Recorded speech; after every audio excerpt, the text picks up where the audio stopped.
కాలం పంగుం లంఘయతే గిరిం యత్కృపాతమహం వందే పరమానంద సాగరం.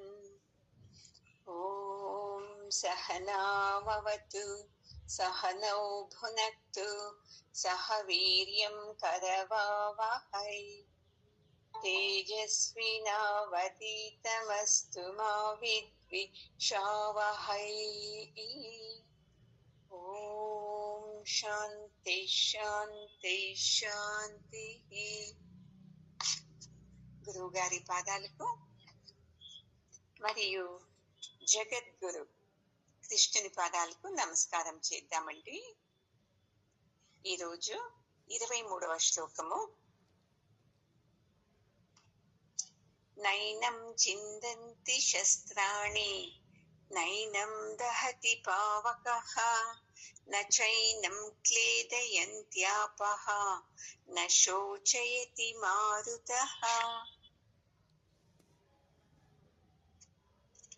అర్జునుడు చెప్తూనే ఉన్నాడు కదా 1వ అధ్యాయంలో, నా నుండి వీళ్ళందరూ చనిపోతారు, అందుకే నాకు యుద్ధం వద్దు, యుద్ధం చేశామంటే వాళ్ళందరూ చనిపోతారు, వాళ్ళు చనిపోతే నాకు పాపం వస్తుంది, ఇలా పాపం వచ్చినప్పుడు ఆనందంగా ఉండేకి కాదు, ఈ రాజ్యం గెలిసినా నేను ఆనందంగా ఉండను, ఇన్ని చెప్పాడు కదండి 1వ అధ్యాయంలో.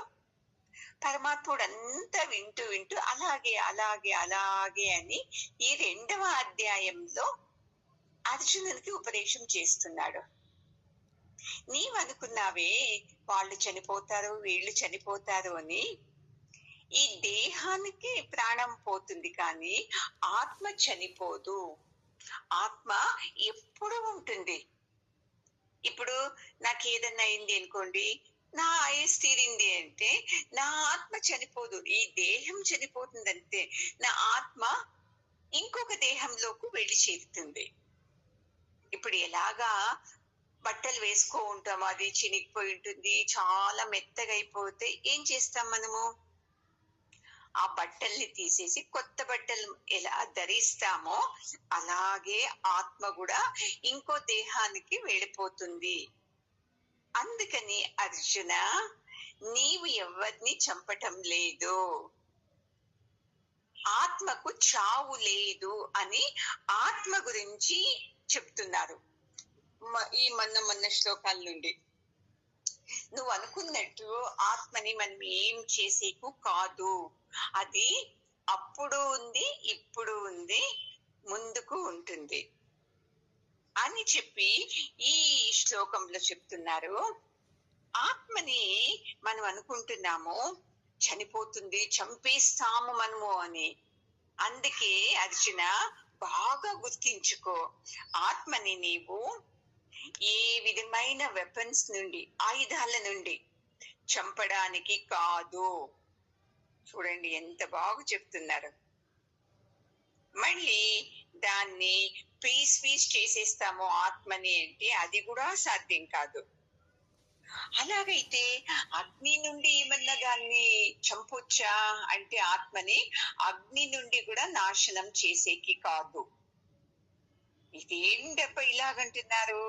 పోనీ నీళ్ల నుండి బాగా వర్షం జోరుకొచ్చి ఏదన్నా అయిపోయి బాగా నీళ్లలో నానబెట్టేస్తే చనిపోతుంది ఆత్మ, అది కూడా సాధ్యం కాదు. చూడండి, అందుకే ఆశ్చర్యం అయితా ఉంది అర్జునునికి, ఏమి ఇలా అంటున్నాడే, ఆత్మకు చావే లేదు అంటున్నాడు అని మళ్ళీ చెప్తున్నాడు. మళ్ళీ గాలి నుండి ఏమన్నా దాన్ని పీస్ చేయొచ్చనా? అది కూడా సాధ్యం కాదు. చూడండి, అగ్ని నుండి, వాయు నుంచి, గాలి నుండి కూడా ఆత్మను మనము ఏమి చేయడానికి కాదు అర్జున. నువ్వెందుకు నేను చంపుతున్నాను వాళ్ళని, నా నుండి వాళ్ళు చనిపోతారు నా నుండి అని నీకెందుకు చేసింది అని పదే చెప్తున్నాడు. ఎందుకు చెప్పాలి ఇలా పదే అంటే, ఒక మనిషి దుఃఖంలో ఉన్నప్పుడు తాను ఏం మాట్లాడతాడో తెలీదు, బాధలో ఉన్నప్పుడు ఏం మాట్లాడతాడో తెలీదు, చెప్పిందే చెప్తూ ఉంటాడు. వినేవాళ్ళు ఏం చేయాలా? ఇప్పుడు చెప్పావు కదా నోరు ముయ్యి అనకూడదు. ఓ వీళ్ళు బాధలో ఉన్నారు, దుఃఖంలో ఉన్నారు. అందుకే వీళ్ళు ఏదో వాళ్ళకు తోచిందే ఆ బాధని వెళ్ళగక్కుతున్నారు అని వినాలి. అంత విన్న తర్వాత అప్పుడు మనము వాళ్లకు చెప్పాలి చూడండి. అలాగే ఇక్కడ పరమాత్ముడు అంత విని విని విని విని చాలా బేజారైతోంది. ఎంత ధైర్యం చెప్తున్నాడు నీ ధర్మము యుద్ధం చేయటము. ఎందుకంటే నువ్వు క్షత్రియుడు. ఎంత చెప్పినా అతనుకు అర్జునునుకు మనలాగే నేనే కరెక్ట్, నేను చెప్పిందే కరెక్ట్, నీకు అర్థమే కాదు. ఇదే కదా మన అందరిలోనూ ఉండేది.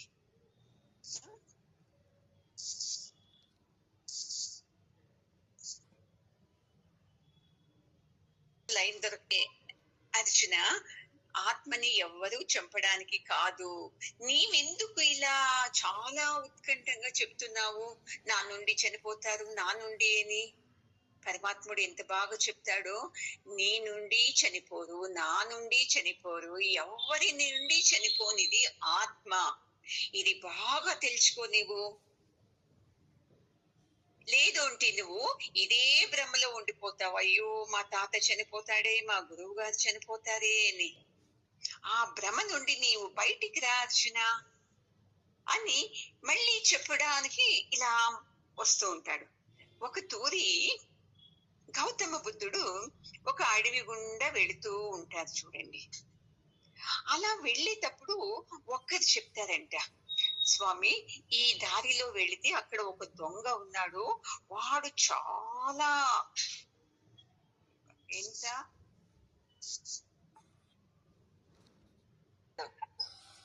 ఆ అడవి గుండా ఇక్కడ వెళుతూ ఉండేటప్పుడు వెనకల వాళ్ళందరూ చెప్తారు, పరమాత్మ ఇలా వెళ్ళకండి, అక్కడ అంగుళీమాల అని ఒక దొంగ ఉన్నాడు, అతను వచ్చి మనతో అంతా దోచేస్తాడు అని చెప్తూ ఉంటారు. అప్పుడు గౌతమ బుద్ధుడు అంటాడు, అయ్యో నేను అసలు భయపడనే పడను, ఎందుకు భయపడాలి? చూడండి ఎంత నిర్భయత్వము. ఇది నిజమైన గురువు లక్షణం. చూడండి, ఏ సమస్యలే రాని అసలు భయపడకూడదు, నిర్భయత్వంగా ఉండాలి. ఏది వచ్చినా దాన్ని ఎదురించాలి. ఇది నిజమైన గురువిన లక్షణం. మనం ఏం చేద్దాం చెప్పండి? చిన్న చిన్న సమస్యలకే చాలా కంగారు పడిపోతాం. అయ్యో నాకు ఇలాగైపోయింది, ఏం చేయాలి అని. ఈ రోజు చెప్తున్నాను చూడండి, ఇన్ని రోజుల నుండి సత్సంగం వింటున్నారు కదా, మొదటిలాగే సత్సంగం లేక జాయిన్ కాక మొదటిలాగా ఎలా ఉన్నారో అలాగే భయపడుతూ, కంగారు పడుతూ, ఏడుస్తూ, అయ్యో కోపంతో, తాపంతో ఉన్నారంటే మీకు ఈ సత్సంగం లోనికి వెళ్ళలేదు అనే అర్థం. చూడండి, బాగా అర్థం చేసుకోండి. ఈ సత్సంగం జ్ఞానం లోనికి వెళ్ళిందంటే బాధ ఇంత కలగదు, మొదటిలాగా కలగదు, కంగారు పడము. అలాగా గౌతమ బుద్ధుడు ఏం భయపడకుండా అడవి గుండా వెళుతున్నాడు. వెనకాల శిష్యులందరికీ భయం భయం భయం. ఎందుకంటే గౌతమ బుద్ధుని చంపేస్తాడు, తర్వాత మమ్మల్ని చంపేస్తాడు అని. అతనిది అలవాటు తెలిసి చెప్పాను కదా అప్పుడే, దోచుకున్న వాళ్ళది ఒక వేలుని తెంపడము, దాన్ని ఒక దారంలో గుచ్చి హారంగా వేసుకొనడం, ఇది అతని అలవాటు. అలాగే పెద్ద కత్తితో వస్తాడు గౌతమ బుద్ధుని దగ్గరకు. వచ్చిన వెంటనే కళ్ళలేకి చూస్తాడు. చూసి మనసు ఏదో అయిపోతుంది అతనికి. అలాగే ఆ కత్తిని బుద్ధుని పాదాల వద్ద పెట్టేసి శిరసాష్టాంగ నమస్కారం చేసుకుంటాడు. క్షమించండి, నాకు తెలీదు, ఇన్ని సంవత్సరాలు నేను ఇలాంటి చెడ్డ పనులే చేస్తున్నాను. ఎందుకు ఈ రోజు మిమ్మల్ని చూసిన వెంటనే నా మనసంతా చేంజ్ అయిపోయింది. నేను మీ శిష్యుణ్ణి అవుతాను, నన్ను మీరు కరుణించాలి అని వేడుకుంటాడు. అంటే అర్థం ఏం తెలుసా? ఆత్మస్వరూపులు వీళ్ళు, గౌతమ బుద్ధ. అందుకే తనకు భయం లేదు. వాడు ఏం చేస్తాడు? చేస్తే నా దేహాన్ని చంపుతాడు కానీ నా ఆత్మను చంపడం కాదు కదా అతనితో. ఏమి దేహం ఈ రోజు ఉంటుంది, రేపన్నా వెళ్ళాల్సిందే, ఎల్లుండన్నా వెళ్ళాల్సిందే. ఎవ్వరు గట్టిగా ఈ భూలోకంలో ఉండే వాళ్ళు ఉన్నారా అండి? ఎవరికి ఉండేకి కాదు. మన ప్రారంధం కొలది ఎంత మనం ఆయస్సు తెచ్చుకున్నామో అంతలోనే మనం ఉండాలి. ఈ సత్యం తెలుస్తుంది ఆత్మజ్ఞానికు. అందుకే అతను ధైర్యంగా వెళ్ళాడు. లాస్ట్ కి ఏమయ్యాడు? అంగుళిమాల వీళ్ళకి శరణాగతి అయిపోయాడు. అందుకే మీరు కూడా అంతే, నేను ఆత్మస్వరూపిణి, నేనేం తక్కువ కాదు, నేను ఆ పరమాత్మని ఒక అంశము, ఆత్మస్వరూపం నేను అని మీ మనసులో ఎప్పటికీ ఉండాలి. చూడండి, ఇలా లేదు అంటే భయపడ్డం, వేరే వాళ్ళ కోసం భయపడ్డం, ఏదేదో ఉంటుంది కదండి. ఇలా మనం ఉన్నామంటే చూసుకోండి, అప్పుడు మనల్ని ఎవ్వరూ ఏం చేయరు. అందుకే ఈ ఆత్మతత్వాన్ని మనం తెలుసుకోవాలి అర్జున. లేదు అంటే నువ్వు ఇలా భయపడుతూనే ఉంటావు. అయ్యో, నా నుండి మా తాత చనిపోతాడే, నా నుండి మా గురువు చనిపోతాడే, ఈ మాటని నీలో నుండి తీసేయి మొదట అని చెప్తారు. చూడండి, ఆత్మని ఏ అగ్ని, గాలి, ఈ వాయు నుండి ఏమి చేయడానికి కాదు. ఇంకా వేరే వాళ్ళ నుండి ఏం చేస్తాము? శస్త్రాల నుంచి దాన్ని చింపడానికి కాదు, పీస్ చేయడానికి కాదు అర్జున అని చెప్తూ ఉన్నాడు. అయినా అర్జునుడు ఎవరు? మనలాంటి వాడు. అతనికి అర్థమే కావటం లేదు. ఏమిలా చెప్తాడు? ఈ కృష్ణుడికి ఏం బుద్ధి ఉందా? అతను బాగున్నాడు, అందుకే నాకు బుద్ధి చెప్తున్నాడు. మీ గురువుని చంపు, మీ బంధువులంతా ఉంటే ఏమి, వాళ్ళంతా నీ విరోధులు అంటున్నాడు. అతను వాళ్ళ గురువుని ఏమన్నా చంపాడా? చూడండి, ఎంత బాగా ప్రశ్న వస్తుంది అర్జునుడికి. కృష్ణ, నీ గురువుని నువ్వు ఇలాగే చేసావా? మీ గురువు మీద యుద్ధం చేసావా అని చెప్పాను కదండి మీకు ఒక శ్లోకంలో. అదే మనసులో అర్జునునికి. అందుకే ఇప్పుడు ఇంకొక శ్లోకం చెప్తున్నాడు, చూద్దాము ఈ శ్లోకం అన్నా అర్థమవుతుందా అర్జునునికి అని. అచ్చేద్యోయమదాహ్యోయం అక్లేద్యోషోష్య ఏవ చ నిత్యః సర్వగతస్థాణుః అచలోయం సనాతనః. అదే మాటని మళ్ళీ మీకు అనుకోవచ్చు, ఏంటి చెప్పినవి చెప్తున్నారు కదా అని. పరమాత్ముడు ఇక్కడ అర్జునుడు బాధలో ఉన్నాడు కదా, అందుకే అవి మాటల్ని రిపీట్ చేస్తున్నాడు. ఇప్పుడు మీరు బాధలో ఉన్నప్పుడు మీకు చెప్తారు కదండి ఎవరన్నా, ఇలా ఉండు, ఏ భయపడకు, మేమున్నాం అని. అలాగే పరమాత్ముడు చెప్తున్నాడు. చెప్పాను కదా నీకు అర్జున, ఈ ఆత్మని మనము ఏం తీసుకొని, ఆయుధాలు తీసుకొని కూడా మనము దాన్ని పీస్ చేయడానికి కాదు, దాన్ని అగ్గిలో వేసి చంపడానికి కాదు, నీళ్లలో వేసి దాన్ని కరిగించేకి కాదు. ఎందుకంటే ఆత్మ ఎప్పుడు ఉండేవాడు. మరి ఎప్పుడు ఉండేవాడు కాదు, అదొక్కటే కాదు, అంతటా ఉండేవాడు ఆత్మ. అలాంటి ఆత్మని నీవు చంపవు అర్జున. భయపడకు, నీవు భయపడకుండా యుద్ధం చేయి. చూడండి, ఎన్ని తూర్లు చెప్పాడు. మీరే అనుకోవచ్చు కదా, ఏమప్పా ఇప్పుడే చెప్పాడు, మళ్ళీ అవే చెప్తున్నాడు అని. అంతగా డిప్రెస్ లేకి వెళ్ళిపోయినాడు అర్జునుడు. కృష్ణుని మాటలు ఊరికి చూస్తున్నాడు, కృష్ణుణ్ణి వింటున్నాడు. అయితే ఎక్కడికి వెళ్ళటం లేదు, అది హృదయంలోకి వెళ్ళటం లేదు.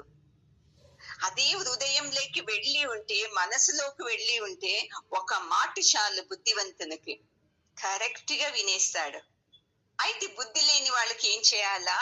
పదే నువ్వు ఇలా కాదు, ఇలా చెయ్యకు, ఇలా చెయ్యి అని చెప్తూ ఉండాలి. బుద్ధి ఉండేవానుకు ఒక్క మాట చెప్పేస్తే చాలు, 1000 అర్థాలు వచ్చేస్తుంది మనకు. పాపం ఏం చేస్తాం, అర్జునుడు మనలాగే ఉండేవాడు కదా.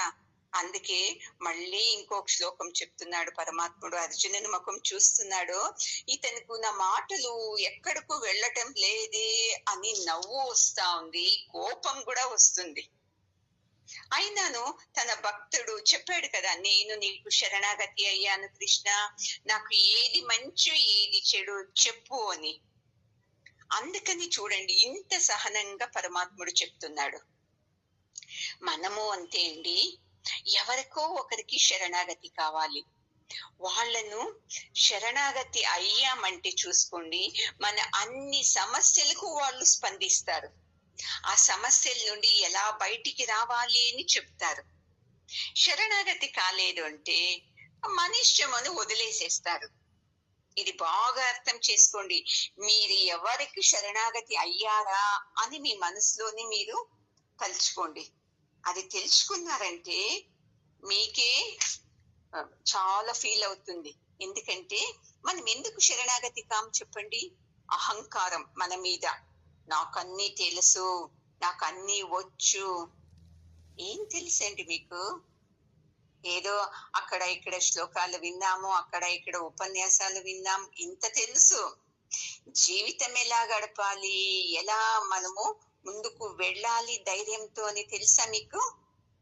తెలీదు కదండి. పరమాత్ముని తత్వం తెలిసిన వానికి అహంకారం ఉండకూడదు. నేను శ్రీమంతురాల్ని, నేను బాగా మంచి జాతిలో పుట్టాను, నేను అన్ని చదువుతాను, నేను నియమ నిష్ఠాలతో ఉంటాను, ఇవి ఏవి ఎక్కర్లేదండి ఈ జ్ఞానం తెలుసుకోవడానికి. ఒక్కటి నేను దీన్ని తెలుసుకోవాలి, ఏదుంది భగవద్గీతలో అని ఎవరికి ఉందో చూడండి, నేను శరణాగతి అవుతాను మా గురువు గారికి అని వచ్చే వాళ్ళకి ఈ జ్ఞానము బాగా వెళుతుంది. చూడండి, ఈ జ్ఞానం వెళ్ళిన వెంటనే మొదటి లక్షణం ఏం తెలుసా అండి? అత్యంత ధైర్యం వస్తుంది. ఆ ధైర్యం వచ్చిందనుకోండి, ఇంకా మనల్ని ఎవరు పట్టుకోరు. అందుకే ఇప్పుడు ఇది శ్లోకంలోనూ ఇదే చెప్తున్నారు. ఈ ఆత్మ అంటున్నావు కదా, దీన్ని దుఃఖపడిచేకి సాధ్యం కాదు. నువ్వు అనుకోవచ్చు ఆత్మని చంపేస్తాను, ఆత్మకు దుఃఖం కలుగుతుంది అని. అవంతా కానీ కాదు. నీవు ఏమీ భయపడకుండా యుద్ధం చేయి అర్జున. అప్పుడైతే మనము ఆనందంగా ఉండేకి సాధ్యమవుతుంది.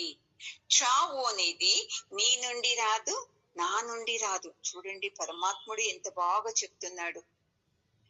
మీ ప్రారంధంతో మీరు ఎంత ఆయస్సు తెచ్చుకున్నారో అంత ఆయస్సు మీ స్వంతము. ఆ ఆయస్సు ఉండేటప్పటికీ నేను వచ్చి నిన్ను చంపేస్తాను అనేది కాదు అర్జున. ఇప్పుడు ఈ యుద్ధ రంగంలో సైనికులు చనిపోతారనుకో, ఎలా చనిపోతారు? నీవు చంపినందుకు చనిపోరుప్ప, వాళ్ళ ఆయస్సు అంతే ఉంటుంది, వాళ్ళు చనిపోతారు. ఇప్పుడు మీకు తెలిసి చూడండి, ఎంతమంది శ్రీమంతులు ఉంటారు, పెద్ద పెద్ద హాస్పిటల్లో చూపిస్తా ఉంటారు. వాళ్ళు అంత మంచి ట్రీట్మెంట్ ఇస్తేనే చనిపోతారు. బీద వాళ్ళు ఉంటారు, వాళ్ళకు అలాగే ఆరోగ్య సమస్యలు ఉంటుంది. వాళ్ళకు పెద్ద పెద్ద హాస్పిటల్ కు వెళ్ళడానికి కాదు, చిన్న చిన్న హాస్పిటల్లో మెడిసిన్ తీసుకొని ఎంత బాగా బతికేస్తారు. మెడిసిన్ నుండి కాదు నీవు బతికింది, బాగా తెలుసుకోండి, మీ ఆయస్సు నుండి మీరు బతికారు. అలాగే అర్జున, ఈ యుద్ధ రంగంలో వీళ్ళు చనిపోతే వాళ్ళ ఆయస్సు అయిపోయింది, చనిపోయారు తప్ప నిమిత్తం అంతే. ఇది యుద్ధంలో వచ్చి చనిపోయారు అని, ఇంట్లో ఉన్నా కూడా చనిపోతారు. ఎందుకంటే పరమాత్ముంది ఒక్క సెకండ్ ఆగడు, ఇవ్వడానికి ఆగడు, తీసుకోవడానికి ఆగడు. అలాంటి రూల్స్ పరమాత్ముంది. నేను ఇంట్లో ఉన్నింటి బాగా బతికిపోతా ఉంటే, ఈ రోజు మా పక్కింటి ఆమె రమ్మని చెప్పింది, వెళ్ళాను, అందుకే చూడండి నాకు యాక్సిడెంట్ అయింది అని ఎంత ఈజీగా చెప్పేస్తాము. నీ పక్కింటి ఆమె జతలో నువ్వు వెళ్ళకున్నా నీకు ఏది కావాలో అది అయ్యే అవుతుంది, చూసుకోండి. అందుకే ఒక తూరి ఒక బొమ్మ, ఆ బొమ్మ ఎలాగంటే ఉప్పుతో చేసిన బొమ్మ. దానికో అహంకారం మనలాగే. నేను అన్ని తెలుసు నాకు, నేను లేకుండా ఎవ్వరు భోంచేయరు. ఎందుకంటే ఉప్పేస్తేనే కదండి రుచి వచ్చేది. ఎంత శ్రీమంతుడే కానీ ఉప్పు రుచికి తగినట్టు ఉండాలి. ఎంత బీదవాడి కన్నా కానీ ఉప్పు ఉండాలి కదా. ఈ అహంకారం మనకు అంతే కదా. ఓ, నేను లేకుంటే మా ఇంట్లో కాదు, నేను ఉంటేనే అంతా ఏది అని.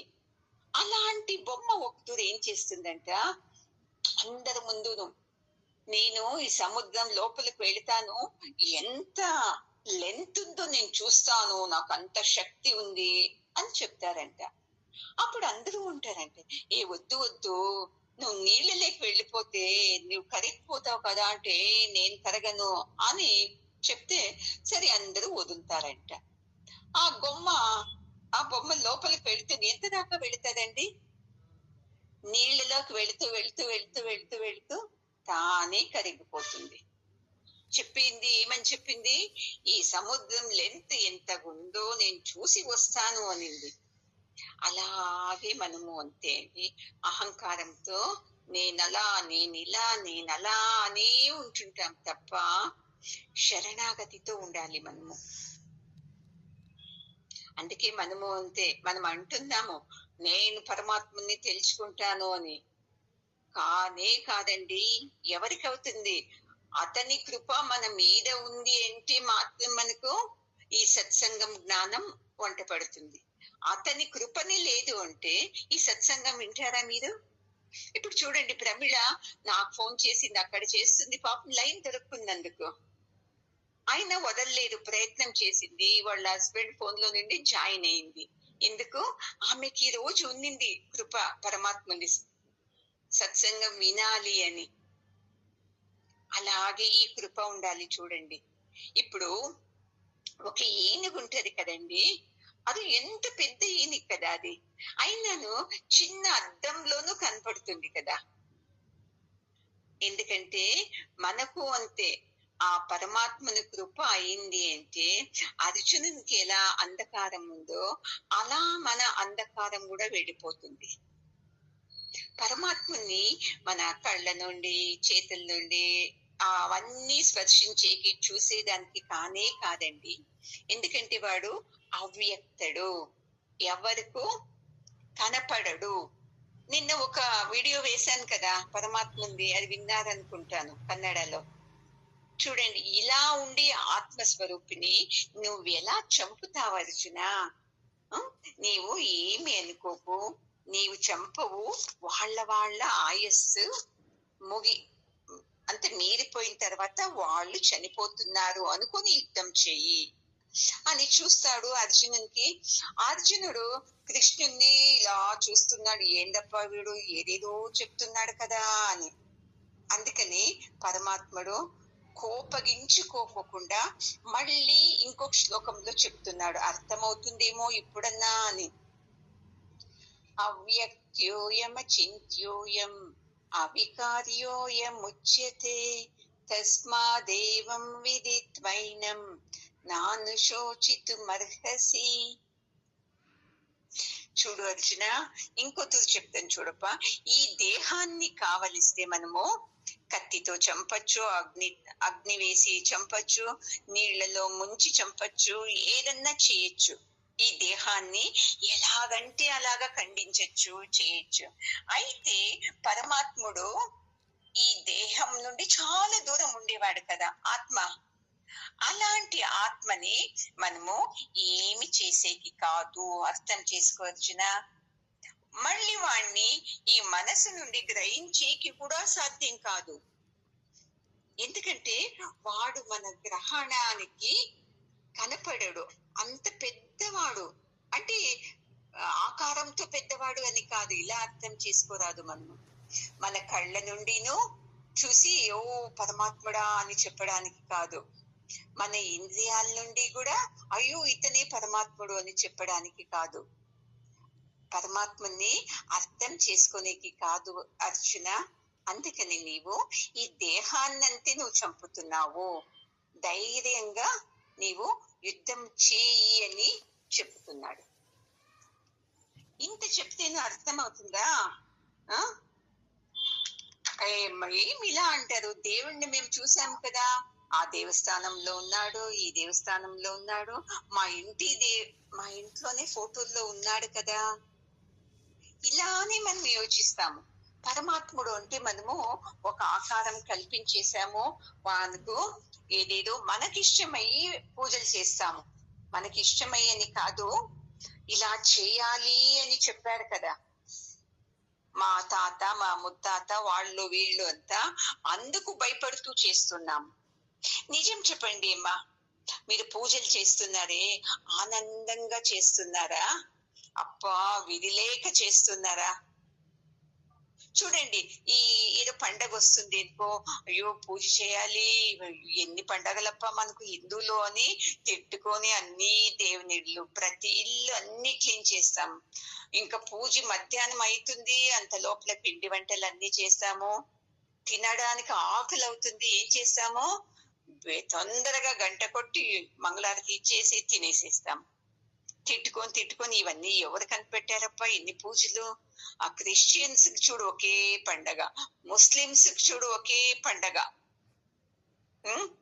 మా ఆడబిడ్డ ఈ మాట చాలా తూర్లనింది, మనకి ఇన్ని పండగలు నెల నెలా చేయాలి అని బేజారుతో చేస్తాం. కానీ అబ్బా పండగ వచ్చిందే, భగవంతునికి నేను అర్చన చేయాలి, నాకు ఆనందమే అని చేస్తున్నారా? చూసుకోండి, పరమాత్ముడు అంటే ఏమనుకున్నాము మనం అంటే, మనం అన్ని ఇచ్చేవి స్వీకరిస్తాడు, తర్వాత మనకు వరం ఇస్తాడు అని మనము అనుకుంటాం. ఈ అధ్యాయంలో ఆ ఆత్మ ఇలాంటి వాడు కాదు అని చెప్తూ ఉన్నారు.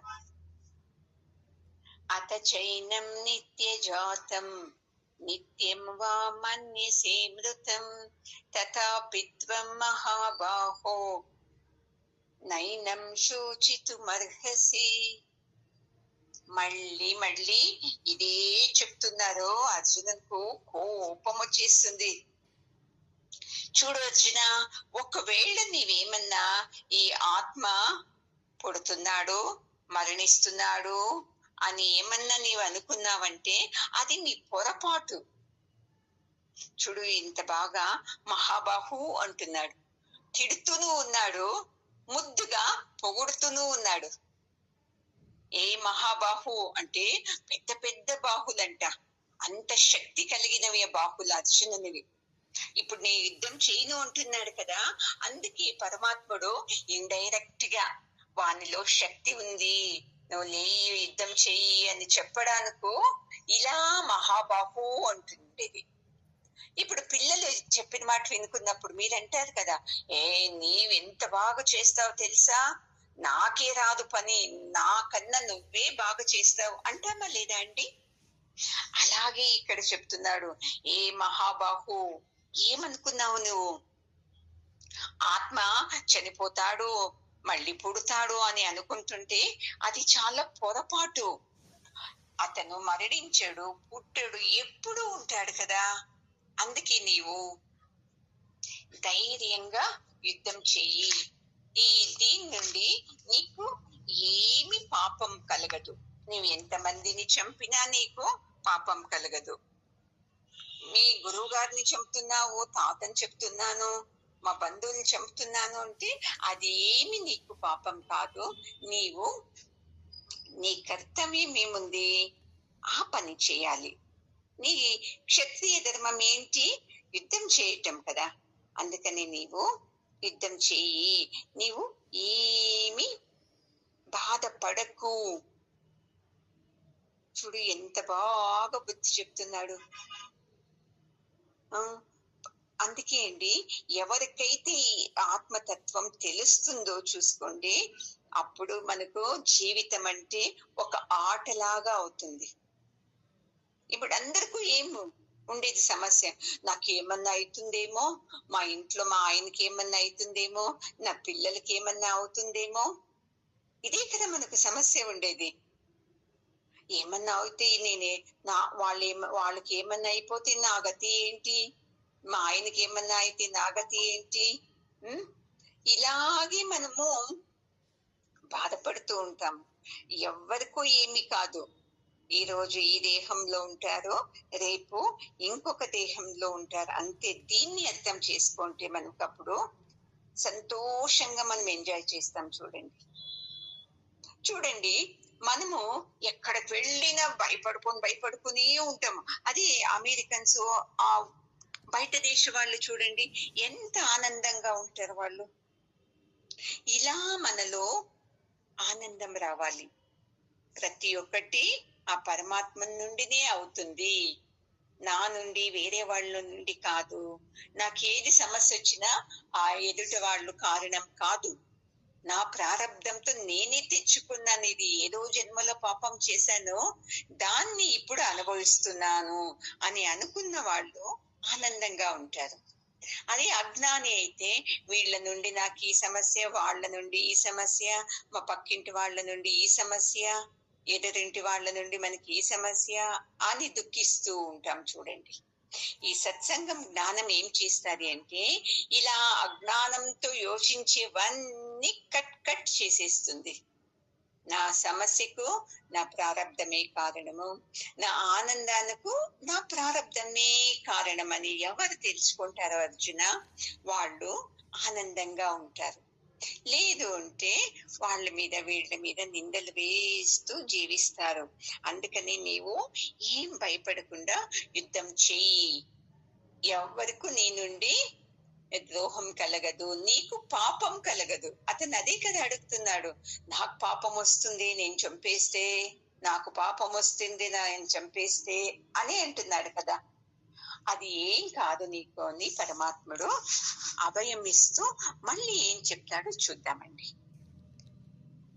ఓం పూర్ణమద పూర్ణమిదం పూర్ణాత్ పూర్ణముదచ్యతే పూర్ణస్య పూర్ణమాదాయ పూర్ణమేవావశిష్యతే. ఓం శాంతి శాంతి శాంతి.